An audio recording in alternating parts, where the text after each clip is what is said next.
Countries हैं जिधर direct जो है वो लाइसेंस चेंज हो जाता है। आपको स्कूल में एडमिशन लेने की कोई जरूरत नहीं। मिडिल ईस्ट की किसी कंट्री में टैक्सी चला रहे हैं या ट्रला चला रहे हैं, तो क्या वो जो लाइसेंस है आपके पास वो यूरोप या इटली में चल सकता है कि नहीं? पाकिस्तानी ठेकेदार हैं जो एग्रीकल्चर का काम करते हैं, उनके साथ भी पाकिस्तानी लाइसेंस लेके गाड़ी चलाते हैं, ये है इलीगल। चलाते हैं, जिस दिन पकड़े गए फिर जुर्माना काम नहीं कर सकते, जैसे कि अमेज़न हो गया। दोस्तों, आज की इस वीडियो में मैं बताऊंगा आपको कि आपके पास पाकिस्तानी या इंडियन, बांग्लादेशी या मिडिल ईस्ट की किसी कंट्री का लाइसेंस है, आप उधर जॉब कर रहे हैं, मिडिल ईस्ट की किसी कंट्री में टैक्सी चला रहे हैं या ट्रला चला रहे हैं, तो क्या वो जो लाइसेंस है आपके पास वो यूरोप या इटली में चल सकता है कि नहीं चल सकता? क्योंकि जो दुबई, मस्कत, अरब कंट्री के जो लाइसेंस है वो बड़ी मुश्किल से मिलते हैं, खासकर दुबई के। तो जो दुबई में हमारे अपने इंडियन, पाकिस्तानी या बांग्लादेशी भाई हैं, तो अक्सर उनके मुझे कमेंट्स आते हैं कि यार इधर हम बड़ी मुश्किल से लाइसेंस लिया है, बड़े पैसे भी लगे हैं। तो उनको एक थोड़ी सी गलत फहमी समझ लें कि वो समझते हैं कि ये दुबई का जो लाइसेंस है खासकर जी, ये पूरी दुनिया में चलता है। मैंने बड़े बंदों से सुना है, तो अब मुझे कमेंट्स भी आते हैं, तो जब उनको हकीकत बताई जाए तो आगे से वो कहते हैं नहीं नहीं जी, बड़ी मुश्किल से हमने लाइसेंस लिया, दुबई की बड़ी पावर है। तो आज की वीडियो में मैं आपको दोस्तों बताऊंगा कि क्या वाकई पाकिस्तानी, इंडियन या मिडिल ईस्ट की किसी कंट्री का लाइसेंस चेंज होता है, किन यूरोप की किन कंट्रियों में चेंज होता है, किन में आपको थोड़ी देर के लिए इजाजत मिलती है, इजाजत किस तरह लेनी पड़ती है, सारा तरीकाकार मैं आपको बताऊंगा दोस्तों। इसके बाद मैं एक और वीडियो बनाऊंगा इटालियन लाइसेंस के ऊपर। इटालियन का गाड़ी का लाइसेंस किस तरह लिया जाता है, उस पर खर्चा कितना आता है, स्कूल की क्या फीस है, फिर जो गाड़ी चलवाते हैं इधर, जो गवीदे करवाते हैं उनकी क्या फीस है, क्योंकि प्राइवेट भी हो जाता है और स्कूल में भी दोनों तरह से हो जाता है। ये अगली वीडियो में बात करेंगे, सारा कुछ मैं आपको अगली वीडियो में बताऊंगा कि इधर का लाइसेंस किस तरह लिया जा सकता है। आज की वीडियो में मैं आपको अपना जो देसी लाइसेंस है उसका तरीकाकार बताऊंगा कि कौन सा लाइसेंस जो है वो चेंज होता है और कौन से लाइसेंस पे आपको थोड़ी देर के लिए इजाजत मिलती है। तो आपने वीडियो लास्ट तक देखनी है। उसके बाद अगर कोई सवाल रह गया तो आप मुझे कमेंट्स करें, यूट्यूब पे मैं जरूर रिप्लाई करूंगा। तो वीडियो अच्छी लगे तो आपने वीडियो को लाइक करना है। अभी तक अगर चैनल को सब्सक्राइब नहीं किया तो चैनल को सब्सक्राइब कर लें। तो अगर आपके पास पाकिस्तानी, इंडियन, बांग्लादेशी या मिडिल ईस्ट की किसी कंट्री का लाइसेंस है और आप चाहते हैं कि आप यूरोप में जाकर भी गाड़ी चलाएं, तो सबसे पहले आपने आने से पहले अपना जो लाइसेंस है उसको इंटरनेशनल करवाना है। इंटरनेशनल करवाएंगे तो इधर आके उसके थोड़े बहुत बेनिफिट मिलेंगे आपको। देखें, यूरोपियन जितनी भी कंट्रीज है उसमें 3 से 4 कंट्रीज है जिधर पाकिस्तानी, इंडियन या मिडिल ईस्ट का लाइसेंस जो है वो चेंज होता है। वो चार कंट्रीज है, मैं आपको गिना देता हूँ। पुर्तगाल है, पोलैंड है, ऑस्ट्रिया है और उसके बाद क्रोएशिया है। ये 4 कंट्रीज हैं जिधर डायरेक्ट जो है वो लाइसेंस चेंज हो जाता है। आपको स्कूल में एडमिशन लेने की कोई जरूरत नहीं है। इधर एक इदारा होता है, उधर से आप अपना जो पाकिस्तानी या इंडियन लाइसेंस है वो आप चेंज करवा सकते हैं। इटली, जर्मनी, फ्रांस या जितनी भी दूसरी यूरोपियन कंट्रीज है उधर पाकिस्तानी, इंडियन, मिडिल ईस्ट का लाइसेंस जो है वो चेंज नहीं होता। अब हो सकता है जो जिनके पास दुबई का लाइसेंस है वो समझ रहे थे पहले कि शायद यार दुबई के लाइसेंस की बड़ी पावर है तो ये तो चेंज होता होगा। तो दोस्तों, इटली में दुबई का लाइसेंस चेंज नहीं होता।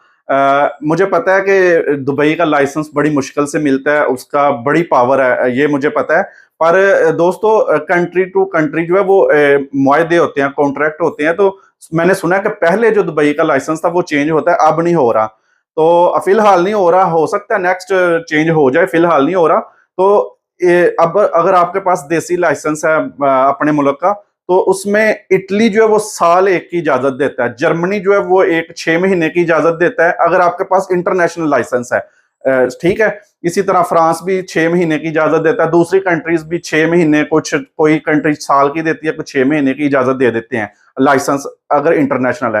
तो दोस्तों, उसमें भी अगर आप अगर सीधा आते हैं और आके आपके पास इंटरनेशनल लाइसेंस है तो आप आके सीधा गाड़ी भी नहीं चला सकते। मतलब अगर कोई विजिट पे आता है तो आके वो सीधा जो है वो ड्राइविंग इधर नहीं कर सकता, अगर चाहे उसके पास इंटरनेशनल लाइसेंस है। उसको एक कन्वर्ट करवाना पड़ता है, मतलब कि उसकी इजाजत लेनी पड़ती है। उससे पहले आप इटली में गाड़ी जो है वो नहीं चला सकते चाहे आपके पास इंटरनेशनल लाइसेंस है। उसका मैं आपको थोड़ा सा तरीका बता देता हूँ। देखें दोस्तों, विजिट वाले तो बिल्कुल ही गाड़ी नहीं चला सकते, आगे जाकर मैं आपको एक्सप्लेन करता हूँ। तो जो दोस्त काम करने के लिए इधर इटली में आएंगे या मतलब शादी करके आते हैं या किसी भी तरीके में आके इधर रेजिडेंस कार्ड बनवाते हैं, मतलब इधर रहना है उन्होंने, तो उनका तरीकाकार ये होता है कि आप जब इटली में आएंगे तो आपका एक रेजिडेंस कार्ड बनता है। मैं अपना कार्ड वो शो कर दूंगा, इस तरह का एक कार्ड होता है।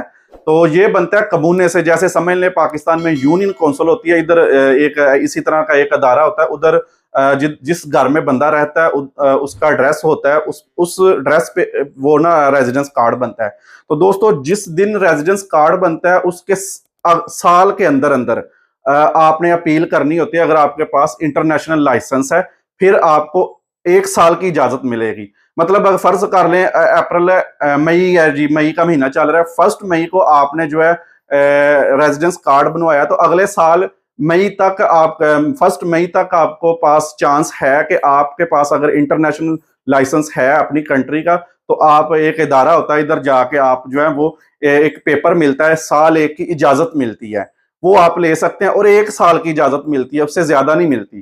ठीक है, अगर फर्ज करें आप आते हैं और साल गुजर जाता है, आपका रेजिडेंस कार्ड बना हुआ है, वैसे चाहे आपके 10 साल गुजर गए हैं, आपके पास रेजिडेंस कार्ड नहीं बनाया आपने, तो जब आपका रेजिडेंस कार्ड बनेगा उससे 1 साल के अंदर अंदर आपने जो है वो इजाजत लेनी होती है। ठीक है, तो ये तरीकाकार है इधर। अच्छा, इसके बाद देखें जो विजिट पे आएंगे वो तो सिर्फ विजिट के लिए आते हैं, तो इसलिए उनका ना तो रेजिडेंस कार्ड बनता है, तो इसलिए वो गाड़ी नहीं चला सकते। दूसरा, मैं आपको एक बड़ी जरूरी बात बता दूं कि मैं आपको क्लियर कर दूं कि जो 1 साल की इजाजत मिलती है ना, वो सिर्फ अपने यूज के लिए हम गाड़ी चला सकते हैं अपने, मतलब ये मैं आपको थोड़ा सा एक्सप्लेन कर दूं, ये इसलिए यूरोपियन कंट्री इजाजत देती है कि बंदा नया नया आया है, तो आते सार ही तो ये लाइसेंस नहीं लेगा, पढ़ेगा, फिर पहले प्रैक्टिकल होता है, पहले थ्योरी होती है, उसके बाद प्रैक्टिकल होता है, काफी टाइम लग जाता है, 6-7 महीने लग जाते हैं।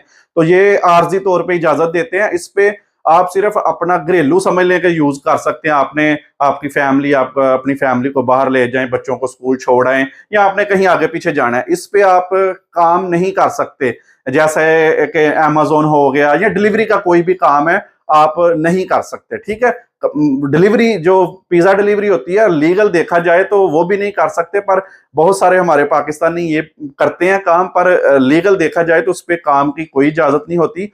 और हमारे पाकिस्तानी इधर जो पाकिस्तानी ठेकेदार हैं जो एग्रीकल्चर का काम करते हैं, उनके साथ भी पाकिस्तानी लाइसेंस लेके गाड़ी चलाते हैं, ये है इलीगल चलाते हैं। जिस दिन पकड़े गए फिर जुर्माना होगा। 1 साल की इजाजत मिलती है, वो समझ ले कि कमर्शियल नहीं होती, वो अपने यूज के लिए होती है, ताकि आप साल के अंदर अंदर पढ़ के इम्तिहान दे के तो इटालियन लाइसेंस ले ले। इसी तरह दोस्तों जर्मनी जो है वो भी 6 महीने की इजाजत देता है, फ्रांस देता है, इस तरह डेनमार्क, दूसरी जितनी भी कंट्रीज है थोड़ी थोड़ी देर के लिए ये इजाजत देती हैं।